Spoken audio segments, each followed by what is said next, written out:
If you ask mainstream economists, they will tell you that there is plenty of gold in London vaults, that the delivery delays we are currently witnessing are due to nothing more than logistical issues, and that any talk of default at the LBMA is pure sensationalism and fearmongering. But the situation appears to be more serious than that. The sudden increase in demand for physical gold in New York, which has drained the liquidity from London, is probably not a one-off event, spurred by the threat of tariffs from the Trump administration. Rather, it is a symptom of a much deeper problem.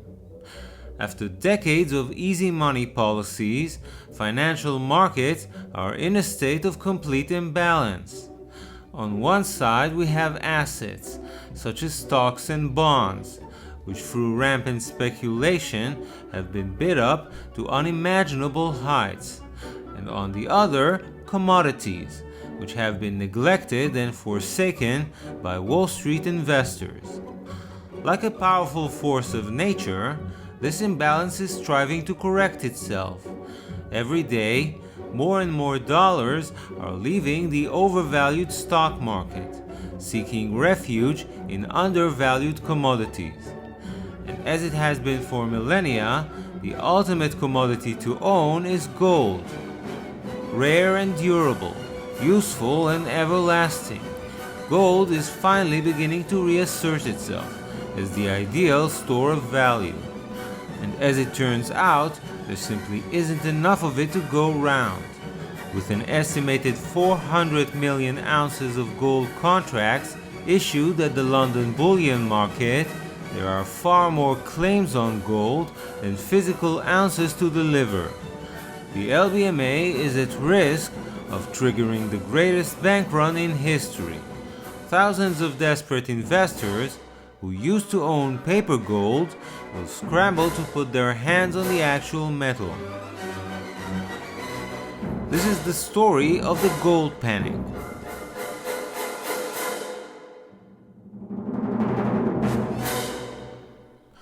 Our story begins in Renaissance Italy, sometime during the 13th century. As the economy grew and banking began to develop, bankers were suddenly met with an intriguing question. What should they do with all that gold, which was entrusted to them by their clients and was simply collecting dust inside their vaults? Legally, it wasn't theirs to lend, but practically, very few people demanded their gold on a day-to-day basis. They could theoretically loan it out and earn interest on it. As long as they kept a little bit of gold reserves, they could meet any demand for redemption, and the true owners of the gold would be none the wiser. This is how fractional reserve banking was invented. This neat little trick of loaning out more gold than they actually owned made those bankers incredibly rich, but it also introduced the risk of a bank run. If for some reason too many customers arrived at the same time asking for their gold, the bank would not be able to meet their request. The news would quickly spread across town that so-and-so bank is in difficulty, and soon an angry crowd of depositors would gather before its gates, demanding to get their money back. In the early days of banking, this indeed led to the collapse of many banks and to the personal ruin of their owners. But the temptation to engage in fractional reserve banking did not disappear. In fact, it only became worse once paper currency was introduced and people started treating banknotes the same as real gold coins. This allowed the bankers to inflate the money supply even further and to loan out multiples of the actual supply of gold coins. This excessive lending led to inflation and rising prices of consumer goods. Later, when the bank collapsed and all its notes became worthless overnight, there was a sharp contraction in the money supply, and the economy suffered a recession. Eventually, the authorities became aware of these repeating cycles of boom and bust and tried to stop them. During the 17th century, central banks began to appear throughout Europe. Their goal was to serve as a lender of last resort and prevent the collapse of the commercial banks. A notable example was the Bank of England, which was established in 1694. It was originally a cartel of banks, whose purpose was to manage the government's accounts and grant it loans. In exchange, it received the exclusive right to issue banknotes in the United Kingdom. This legalized the nefarious practice of fractional reserve banking and made it formal. Nowadays, our currencies are no longer backed by gold, and therefore banks are no longer required to keep a reserve of gold coins. They can extend as much credit to their clients as they wish, and there is no restriction on the amount of inflation that they can create. However, a vestige of the old system still exists at the London bullion market, which is the largest trading hub for precious metals in the world. Over 90% of the trading here is done on an unallocated basis, which means that the clients do not own specific bars of gold. Instead, they hold a claim on a certain amount of metal within a collective pool. This allows the dealers to sell the same gold to multiple owners and earn multiple fees. The clients agree to this arrangement because most of them are not interested in physical gold in the first place. They only want exposure to its price. Using unallocated accounts saves them the premium and the storage costs which are associated with owning physical gold. But just like an Italian bank during the Renaissance, this introduces the risk of a bank run. So long as very few people ask for delivery at any given time, the system can remain stable. But if too many people ask for their gold at once, this market could collapse. How much leverage is there at the London bullion market? We really can't tell. Since this is an over-the-counter market and deals are performed privately, we don't have the data. However, we can make a rough estimate by looking at the trading volume, which the LBMA does publish. According to the LBMA website, $621 billion worth of gold is currently traded on an average week. This implies that over 1,400 metric tons of gold are traded on a daily basis. Multiply that by 252 trading days per year, and you reach a staggering number of over 360,000 tons of gold.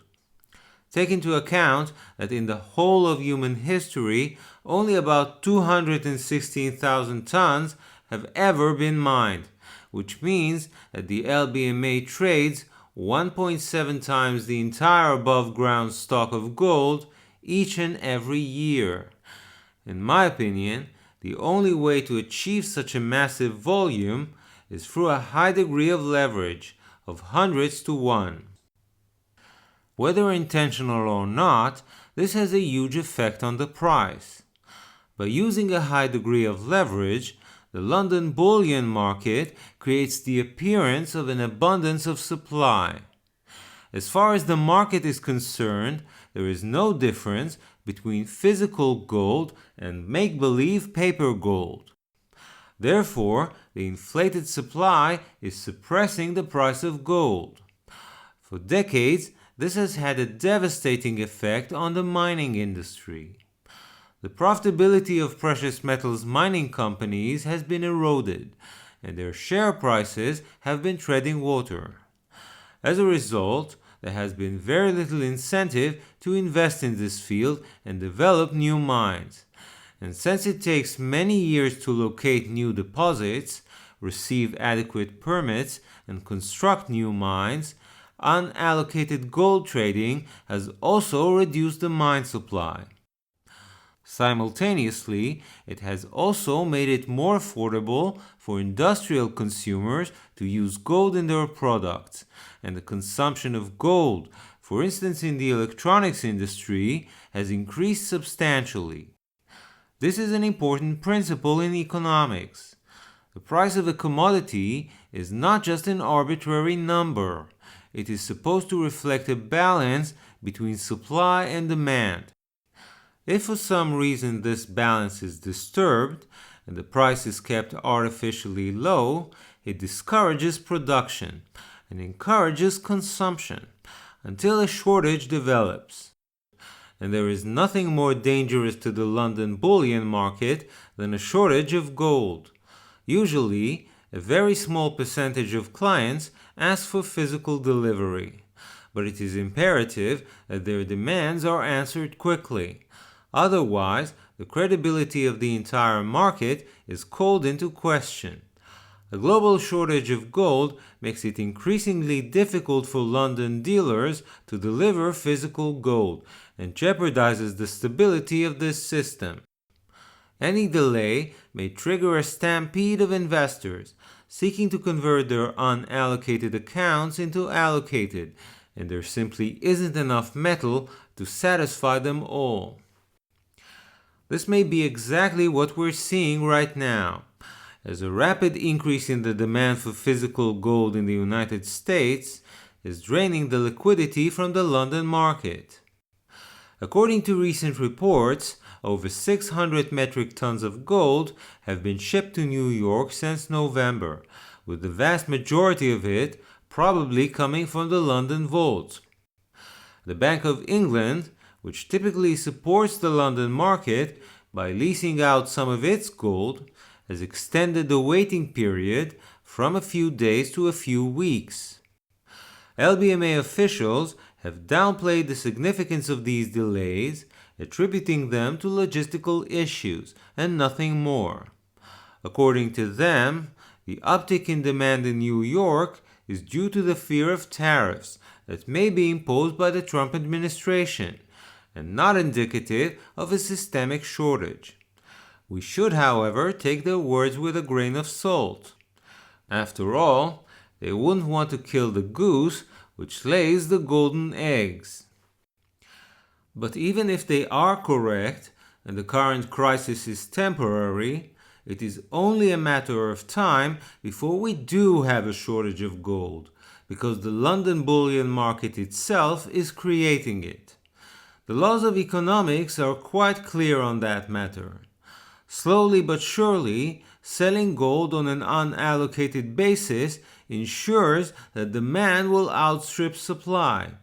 And when that shortage arrives, we shall see a gold panic like never before.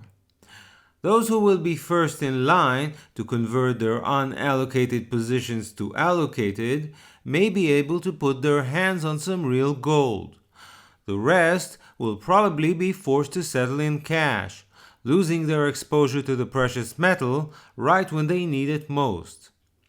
Desperate to find some gold elsewhere, they will wipe clean the inventories of every refinery and every bullion dealer in the world. The price will spike overnight, launching a bull market in gold that will probably last for many years. The implications on the financial markets will be far-reaching. The skyrocketing price of gold will likely signal the beginning of a rotation from overvalued stocks into undervalued commodities. This will bring about a second wave of inflation, coinciding with a slowdown in the global economy. This lethal combination of inflation and stagnation is also known as stagflation, and it is the same environment we've had during the 1970s, when precious metals were all the rage. The loss of confidence in the London bullion market will bring an end to the practice of unallocated trading. The City of London may remain an important hub for precious metals, but its dealers will no longer be able to use leverage, and it will become a strictly physical market. Eventually, This will also bring an end to the current monetary system. In order to stop the inflation, the governments of the world will have no choice but to reinstate the gold standard. From that point onward, credit will not be easily available, and new businesses will have to become profitable very quickly, or else shut down. The economy will grow much slower, but in return will become more stable and less prone to recessions and financial crises. Inflation will become a thing of the past, and people will once again be able to save, knowing that their money will retain its value. The gold panic of 2025 will be remembered as a pivotal event in history, in which many people lost their entire fortune, but also as the point in time in which our economy began to heal. Thank you for listening to the Silver Hermit podcast. If you like this content, please donate in the link which appears in the description below. Please subscribe to this channel and share it with your friends and family. Hit the bell icon to be notified whenever I release a new video. Remember, I'm not a licensed financial advisor. This video is intended for general informational purposes only and should not be regarded as investment advice. Before taking any investment decision, please consult with a professional financial advisor who may assess your personal investment objectives and needs.